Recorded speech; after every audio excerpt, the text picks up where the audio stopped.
বিসমিল্লাহির রহমানির রহিম। প্রিয় ঢাকা বিশ্ববিদ্যালয়ের শিক্ষার্থীবৃন্দ, আসসালামু আলাইকুম। ২৪-এর গণঅভ্যুত্থান পরবর্তী সময়ে ঢাকা বিশ্ববিদ্যালয় কেন্দ্রীয় ছাত্র সংসদ নির্বাচন ২০২৫ উপলক্ষে যে প্রচারণার যে সময়টুকু ছিল, আজকে সেই সময়টুকু শেষ হয়েছে। সেই প্রচারণা শেষ করে আমি আপনাদের কাছে একটি বার্তা দেওয়ার জন্য এসেছি।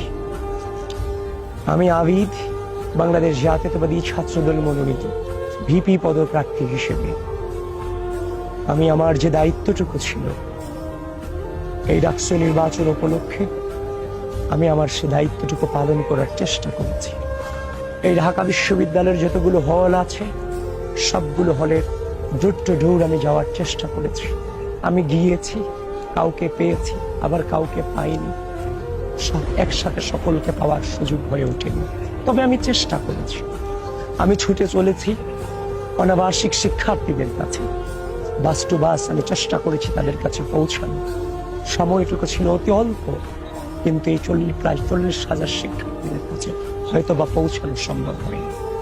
ঢাকা বিশ্ববিদ্যালয়ের শিক্ষার্থী, আমার চেষ্টার কোনো কমতি ছিল না। আমি চেষ্টা করেছি আপনাদের কাছে পৌঁছানো। এই অন্তিম মুহূর্তে দাঁড়িয়ে আমি আপনাদেরকে আহ্বান করছি, আমরা বেড়ে উঠেছি রাষ্ট্রের স্বার্থে। বিগত দীর্ঘ দুঃশাসনকে মোকাবেলা করে আজকের এই জায়গাতে দাঁড়িয়ে আছি। আমরা রাষ্ট্রের স্বার্থে বেড়ে উঠেছি, প্রকৃতির স্বার্থে বেড়ে উঠেছি। প্রিয় ঢাকা বিশ্ববিদ্যালয়ের শিক্ষার্থীবৃন্দ, এই রাষ্ট্রের ক্রুশাল মোমেন্টকে লিড করে আজকের এই জায়গাতে দাঁড়িয়েছি। আপনাদেরকে আহ্বান করছি, আমরা আপনাদেরকে ছেড়ে যাই। প্রতিটা মুহূর্তে আপনাদের পাশে ছিলাম, এই রাষ্ট্রের পাশে ছিলাম।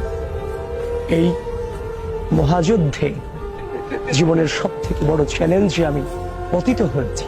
এই চ্যালেঞ্জটুকুতে প্রিয় ঢাকা বিশ্ববিদ্যালয়, আপনাদের কারণেই আজকে আমি আবিদ হয়েছি।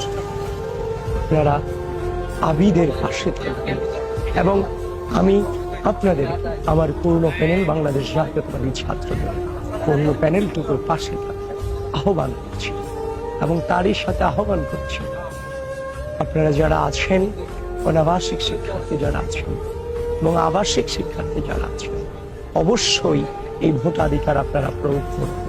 একটি দীর্ঘ দুঃশাসনের মধ্যে, হাজারো রক্তস্নাত গণ অভ্যুত্থানের মধ্যে এই ভোটাধিকার আমাদের প্রতিষ্ঠিত করতে যাচ্ছে। অবশ্যই ভোট কেন্দ্রে আসবেন এবং আমাদেরকে আপনাদের হৃদয়ে রাখবেন। প্রিয় বাংলাদেশ, আপনাদের কাছে আমরা দোয়া চাচ্ছি, আপনারা আমাদেরকে দোয়াতে রাখবেন।